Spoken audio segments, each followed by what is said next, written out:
Hi guys, mumeze mute? Njyewe meze neza ndashima Imana. Uyu munsi noneho ngarutse mbafite ibintu bya hatari nshaka ko dukorana njye namwe. Ubu niba mwarakurikiye puraka y'ejo bundi uko mwabibonye sinzi ukuntu nyine mwebwe mwabibonye, ariko uyu munsi ndashaka kuza gukorera puraka mu makami iteye ubwoba imurakaza. Ebana ndashaka kumwishyura nyine kuri iriya puraka tukareba ukuntu ari bwitware. Rero ntatinze reka mbagiriremo gake ukuntu purake iraza kuba iteye. Makame yari akiryamye ubwo yamuhamagaye ambwira ngo mutegurire ibirungo ajye, kuko niwe ugiye guteka kano kanya. Ibyo birungo nabisoje. Ikintu rero ngiye gukora, ngiye gufata imyenda nanyuze nyishyire muri firigo ndebe nshaka n'inkweto yewe nzishyiremo. Noneho ndaza kumuhamagara mbwira ati bya bintu nabishoje ngwino utangire guteka. Araza we ibintu nyine ndabona bishyize muri firigo, turebe abonye ikintu nk'icyo muri firigo uko yakwitwara, kuko ndashaka ikintu kimurakaza bya hatari. Mumbe hafi rero mukurikirane ino puraka muyirebe kugeza irangiye, turebe ukuntu yakwitwara asanze ibyo bintu byabaye. Urakoze guys, rero reka dutangire puraka yacu dukora icyo nakita amahano, ibintu byo kwambara nyine muri firigo. Tekereza icyo kintu rero kugira ngo nanone tutavangavanga cyane ibintu, reka hagira ibyo nimura mbishyire hasi. Muraza kwihanganira akantu k'urusaku kari buze kuzamo kugira ngo tubone umwanya, kugira ngo arakare cyane bimwe ndanabishyira hejuru y'amapurizi. Kamanzi ashyiremo bya birungo, niyo ndebe ukuntu mbirambikamo. Ibi ni ibirungo uyu mugore yagiye gutekesha. Uyu munsi ngo arashaka kudutamo.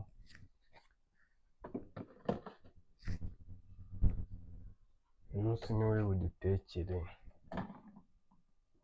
Sasa rero ngiye kureba ahantu mpengeka ya myenda n'inkweto. Guys, ariko mu nsengere ibintu ngiye gukora ubundi ntabwo bijya bibaho.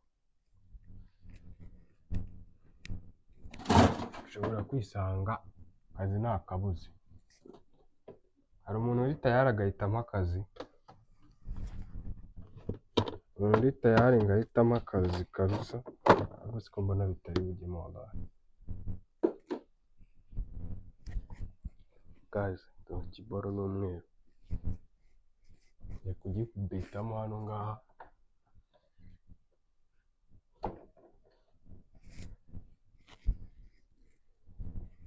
ubundi uze kwirebera uburyo umubyeyi hano asara.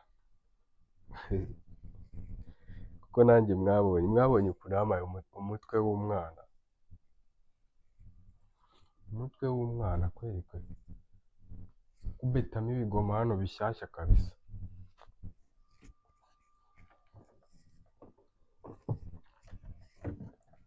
Rero nabitajyamo ko ntacyo. Guys, inkweto muri firigo niyo nazishyira gutya hano ntari kuba firigo iri bubone uko ikinga. Siko nabona zitari bugenda kubera ukuntu numva ashaka kumubona yarakaye. Ndemera n'ibirungo nari nakoze bimwe mbisubize ahangaha mu gikoni.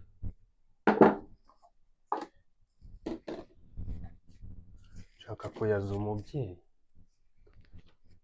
akantu murakazi.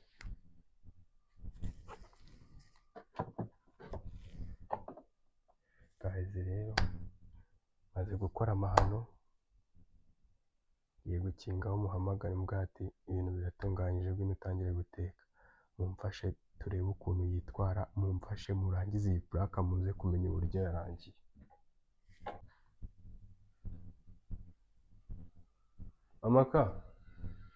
Amakami nari nasoje wawe. Guys, ndamuhamagaye reka tuze turebe. Kamera ntabwo ari kuyibona kuko nta boro isa nkaho iri hano kuri dushe, ntabwo ari kuyibona. Nanjye mbe nikoresha utuntu hano mu gikoni, rero nawe waturaye mbe kujya kubyifatisha mu nzu.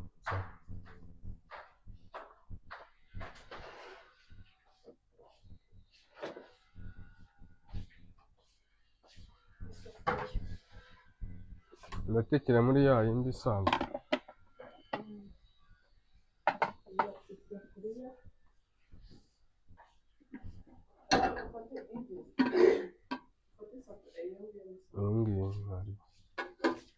Ikibazo se ntabwo ziri bushwanyuka ahubwo kandi ko cyangwa nzana imwe irambuye. isosi yacu nayo iba nyinshi cyane. Reka duteke cyangwa munini kuri iyi. Nini kuri iyi. Reka nk'iyi y'umukara. Iy'umukara ntari.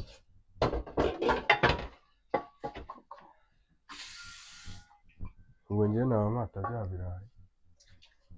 Mpata ibirayi ariko bavuye neza.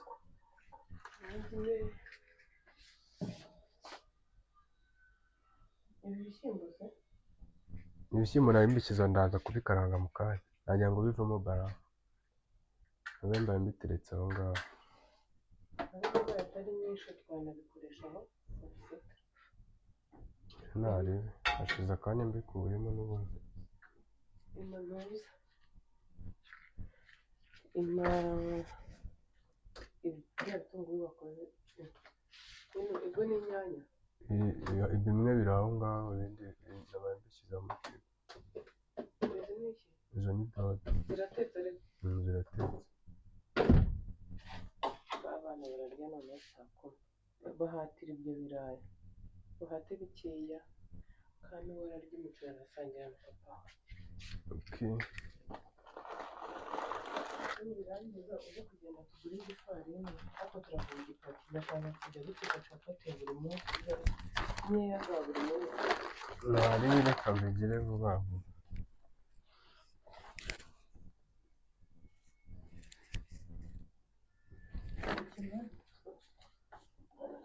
Ikimamiro muri Intwari birimo. Ese bagiye sangahe? Bagiye mu mwanya nka saa 4 n'igice. Saa 4 n'igice. Kuko bagiye no kugaruka ko saa 6 zageze.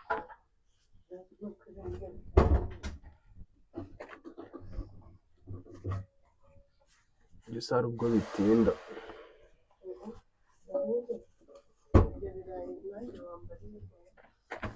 Ibirayi bitogosheje? Nta karoti wakoze sima. Karoti nazikoze ziri muri firigo. Kandi namaze gufata mu birayi. Wakihangana ukabireba. Ukareba muri firigo.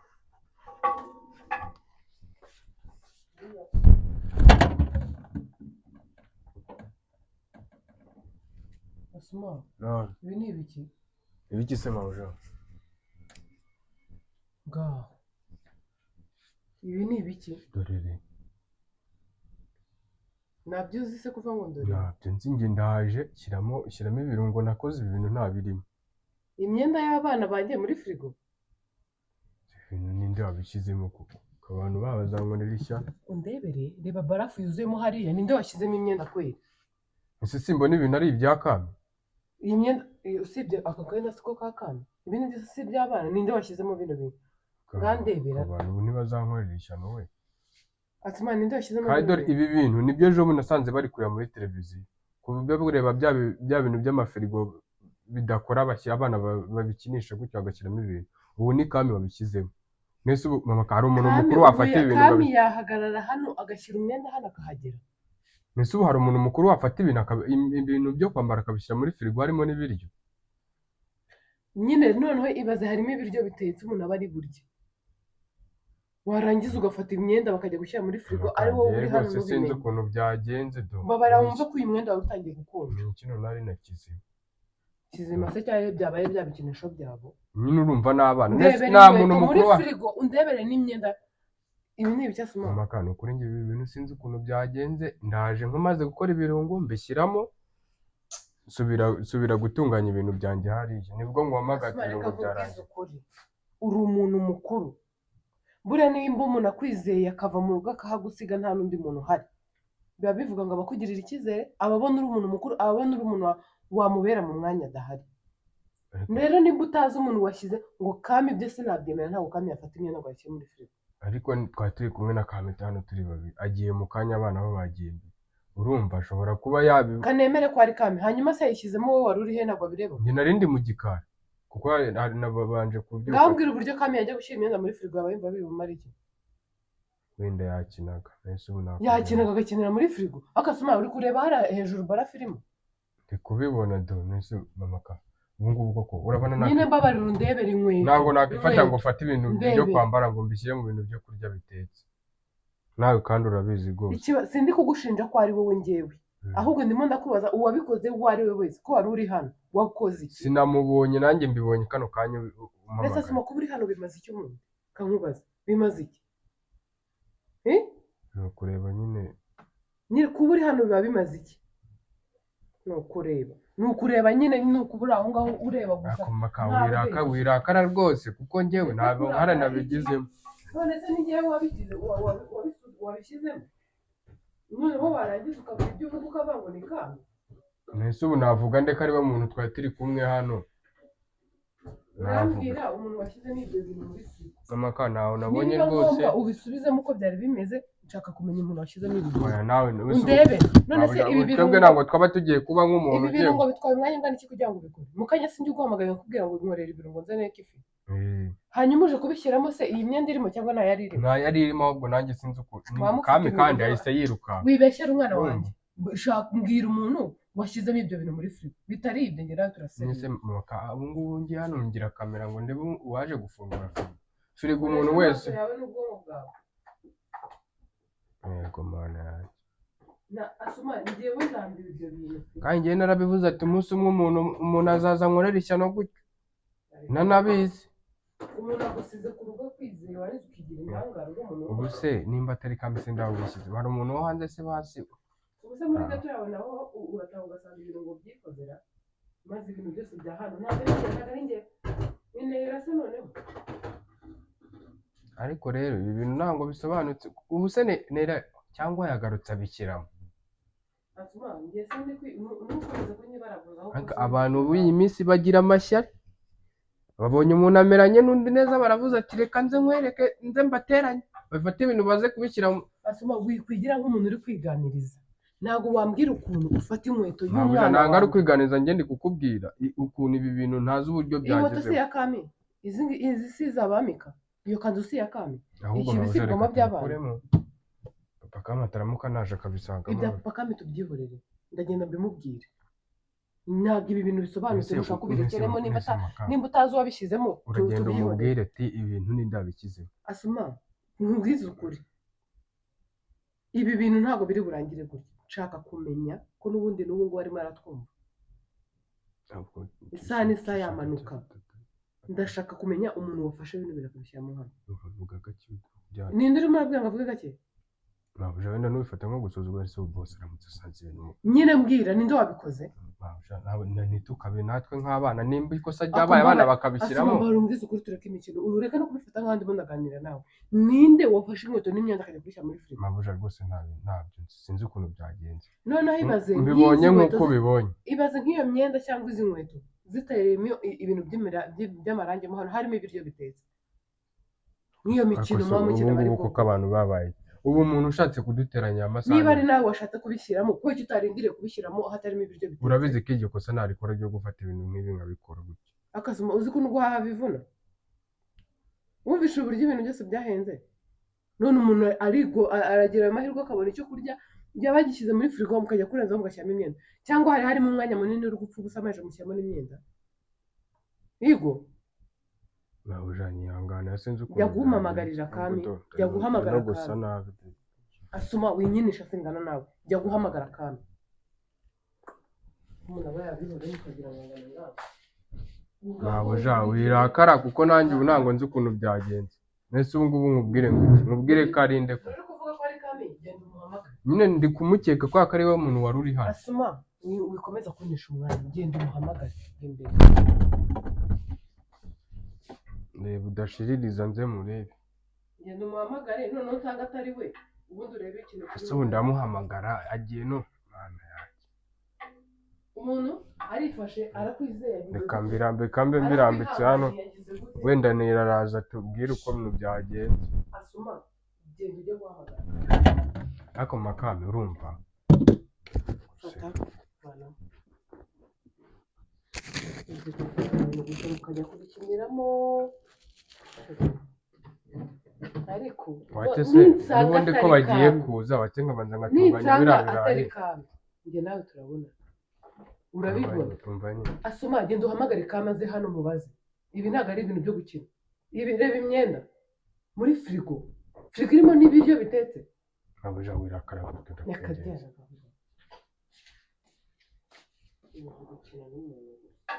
ntabwo ngende gukina nawe ndi kugusobanurira ukuntu nanjye uko ubibonye ariko mbibonye aramubwira ngo iki agiye none urabizi ntabwo akunda kuva ku kibuga kandi n'amasaha y'abana yo kurya arageze asuma umbabarire nimba wumva udashoboye gukora ibyo nakubwiye uceceke usongeye no kumva uvuga ntibabuza guceceka nibyo birakemura ikibazo uri erega ibi iki ni ikibazo gikomeye umuntu uje akanyinjira agahita afata ibintu agashaka kunteranya nawe ayo masaha uri bubimenye ko bikomeye mu kanya sinshaka guhamagara Innocent n'ibibazo arimo njya kumubwira ubugoryi bwawe mpamvu uzi ukuntu bimeze simbishaka kabisa ukuntu bimeze ntako bimeze ushaka ukuntu wagura kamera ndakwiyamye kuko ibintu birarambiranye bashaka kuduteranya ku bwiza n'ububi rebera noneho ibyo bakoze bafashe imyenda bayivanze n'ibiryo si ukora iyo kamera uzayigura ujye uyishyiraho mu gihe uri hano n'utaho uyitahane niko bimeze ndabona ndikoramo nkayigura umuntu muzima ari mu rugo gusa uba uri ku matelefone uhamagarana n'abantu ba hehe warangiza umuntu akifata agashyira imyenda muri firigo ngo ntabwo bireba imyenda abantu bambara noneho y'abana banjye bari kwishyira muri firigo reba barafu yuzuyemo hariya urayireba wahise ukumva ko ibintu umuntu ari akakumva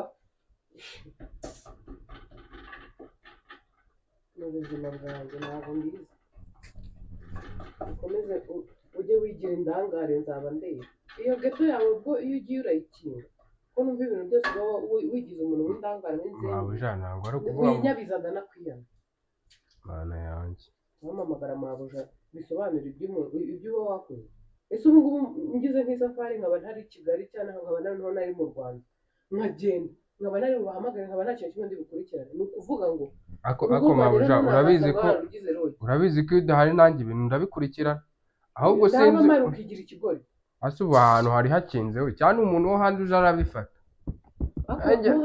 abantu binjije uko babonye yego dose ureba ntabwo hari hakinze dore kamajya adakinze ubu ushobora gusaba ari umuntu ubifashe ntabwo uri umushyitsi hano ndakwiyamye kabisa haba hadakinze hano hindura umuntu uwo ari we wese ahubwo si udo naho ukora televiziyo ndabona yo bayisize bashaka kuduteranya gusa nta kindi ntabwo bari abajura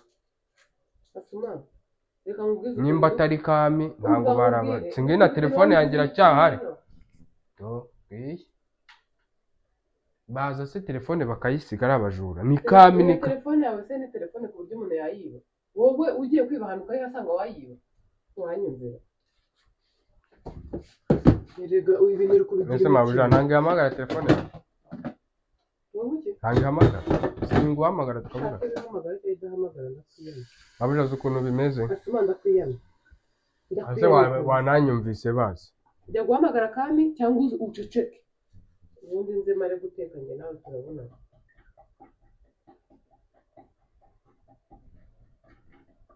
mabuja reba hano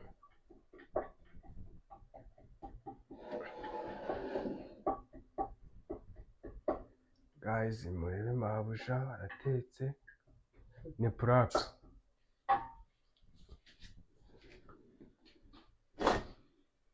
mabuja ngwino ubwira abantu imvamutima zawe kuba nkukorere puraka nkwishyuye ihangane wo kurakara kubera ko ihangane wo kurakara ni mabuja ibyo bintu byari birimo nanjye ko ubizi ko ujya unkorera ibintu nk'ibi noneho ahubwo ngenda akeka byoroshye ibintu byo ngukoreye ufite inkweto ukaza kuzinega n'imyenda muri firigo. guys mwamubonye rero, narababwiye ati mwitegure ibintu nzamukorera n'ubusazi, byari birenze n'ubusazi ahubwo, kandi Asuma, ntabwo bigiye kurangirira hano. Babwira imvamutima zawe murebe neza.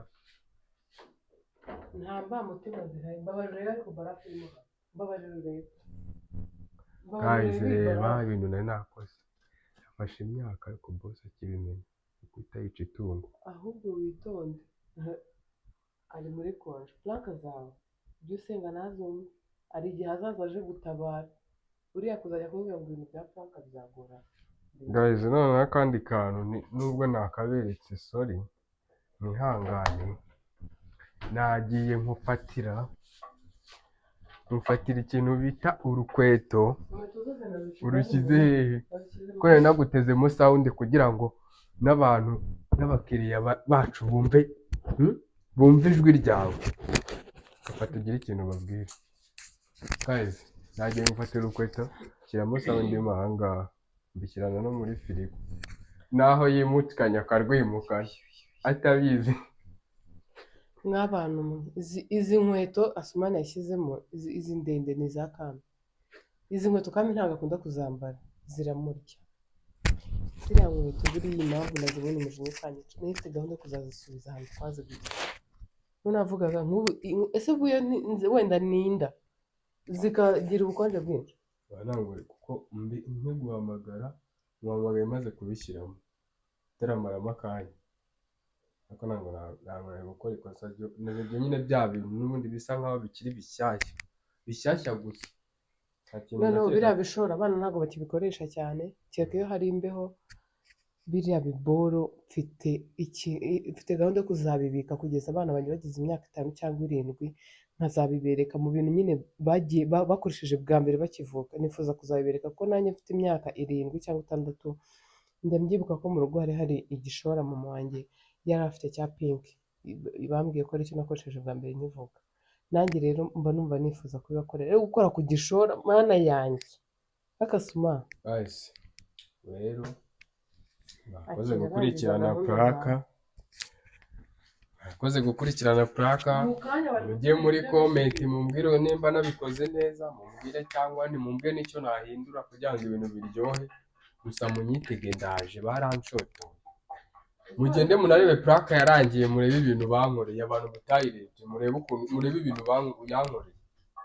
Impano numvaga nge nabwo reka mbiyore ubwo byarambabaye. Guys rero mwakoresheje gukurikirana plaka, bawujarakaye, ndabona nta kintu ashaka kubabwira kuri Sunroad. Kuri Sunroad yawe nta kintu uri bubabwire. Abantu bajya muri Sunroad babahe amavuta meza, babahe product zigabanya ibiro, babahe ibintu byose by'ubwiza, mugende babiteho. Ikindi impamvu nta bintu byinshi bifite byo kuvuga, ndi guteka, saa sita zageze, abana bari ku kibuga mu kanya baba baje, kandi ndashaka guteka vuba vuba kugira babashe kurya, natinze kubatekera kandi ntabwo byari sawa. So turi kumwe, ubwo Asumani akoze ibye, ariko niko mba ndashobora gutekereza. Muhamagare 0779203510, ndabakunda. Guys mwakoze gukurikirana plaka, reka dusubire ubutaha turebe ukuntu noneho bizagenda, kuko iyo nakuze mba nakuze, ndakubita ku mpande zose. Mwitegure niyanira vuba ngaha, mbivuze adahari, ubwo urumva ninjye namwe tubiziranye, ugomba kubika ibanga. Bye bye.